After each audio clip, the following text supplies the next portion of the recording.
mention, as the first FDA-approved COVID-19 vaccine, the public can be confident that this vaccine meets the FDA's gold standards for safety, effectiveness, and manufacturing quality. That's the voice of acting FDA Commissioner Janet Woodcock. Today, the FDA giving the Pfizer COVID-19 vaccine full approval.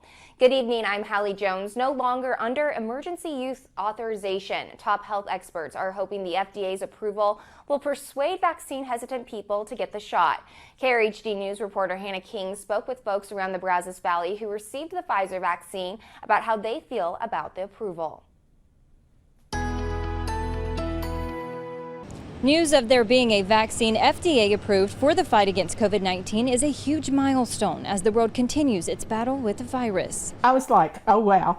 Paula Horton just received her first Pfizer shot over the weekend. My husband and I both went and took it on Saturday, and then to have it come up on Monday as being the first approved, it was like, yes, that was what we were supposed to do. Those in the healthcare industry say full approval gives people even more certainty that the vaccine is safe and that it works.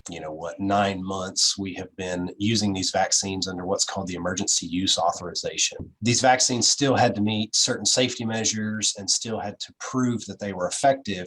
But the full FDA review of the medication and the facility in which it's made and an independent review of the data is not as robust as what it is for full FDA approval.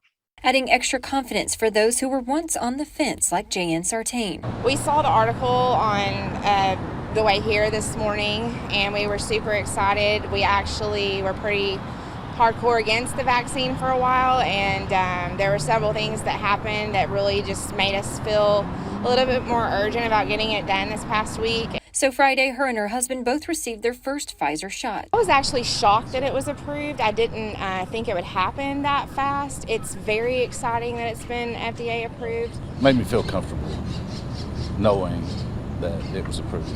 Gaining the highest approval, easing these minds more so than it just being administered under the emergency use authorization. There really has been no vaccine in history that has been studied for as long and in as many people as what any of the COVID vaccines have been studied for. And so, we already had really good certainty and good safety data on it, but the seal of approval, really solidifies that now. According to the CDC, over 200 million doses of the Pfizer vaccine have been administered in the United States. Reporting in Bryan, Hannah King, KRHD News.